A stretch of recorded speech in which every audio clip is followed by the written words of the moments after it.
Alright, if we look at this polynomial here, 4x squared minus 25. The factoring methods that we have learned so far won't work here. There's no greatest common factor, alright? There's no number or variable that's common to each term. There's only two terms, so I can't factor by grouping, and I also can't factor using the x method because there's only two terms. Okay, so this situation is what we call a difference of squares. And for a difference of squares, here are the three things that have to happen. It has to have two terms, which this one has.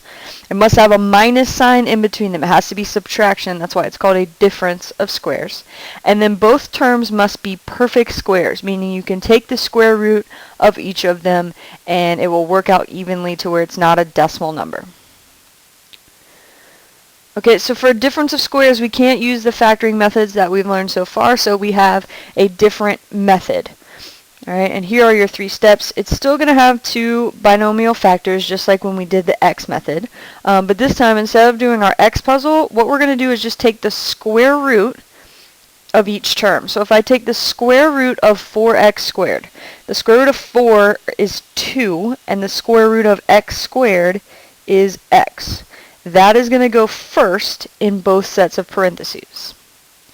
Alright, then we're going to take the square root of the second term. So the square root of 25 is 5. That's going to go again in both sets of parentheses. Alright, and then the last thing that we're going to do is we're going to make one of them plus and one of them minus. So now 4x squared minus 25 factored is 2x plus 5 times 2x minus 5. So let's double check and make sure that that's factored correctly by distributing it back out. So 2x times 2x, 4x squared. 2x times negative 5, negative 10x. Then I distribute the 5 here, so 5 times 2x will be plus 10x, and 5 times negative 5 will be negative 25. And then when I combine my like terms in the middle, negative 10x plus 10x is 0x, so I don't need to write my x's anymore. I have 4x squared minus 25, which was the original polynomial that we were trying to factor. Alright, so that means that we did it right. This is correct. Alright, so again, square root of the first term, square root of the second term, one is plus, one is minus, so that when you combine like terms, they will cancel out. Okay, so let's look at the examples that are in your notes. The first one is y to the 4th minus z squared. So let's see if it fits the criteria for a difference of squares. There's two terms. Alright, there's subtraction, and then is each term a perfect square. Y to the 4th, that's a perfect square, and z squared is also a perfect square. When you're taking the square root of something with an exponent, alright, to get the square root, you're just going to divide the exponent in half. So the square root of y to the 4th is y squared. So I'm going to put that first. And then the square root, remember we're taking square root of z squared is z. So I'm going to put z in each thing. And then make 1 plus and 1 minus. Alright. Why don't you pause here and try the second example, x squared minus 16. Alright, pause now, do that, and then come back, check your work. Alright, hopefully you came up with x plus 4, x minus 4 there in that second example. And then there is one more example. So again, let's make sure that it meets our criteria. Two terms, subtraction sign, are both terms of perfect square. Well, 3 is not a perfect square.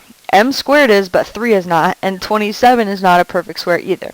So this is a case where we have to use two factoring techniques on the same problem. Alright, 3m squared and 27 do have a greatest common factor of 3.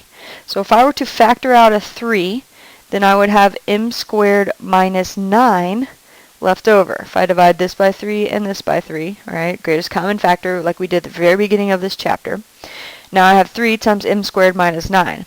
But if I look at what's in parentheses here, m squared minus 9, that's a difference of squares. M squared is a perfect square, 9 is a perfect square, there's subtraction between them. So I can actually factor even further what I have in the parentheses. So I still have 3 as a factor, and then I'm going to have my two sets. Square root of m squared is m, so that goes in both.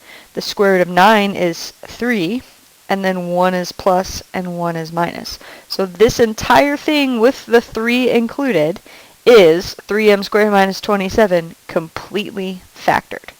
Alright, so that's something that you can look for in problems going forward. We can combine more than one of the different factoring methods that we have learned. Alright, at the bottom of the page you have some where you're asked to solve. So I want you to give those a try and we'll go over the answers in class. Again, it's the same thing. Factor completely and then set each factor equal to 0 and solve. Don't forget the Google form before you're done.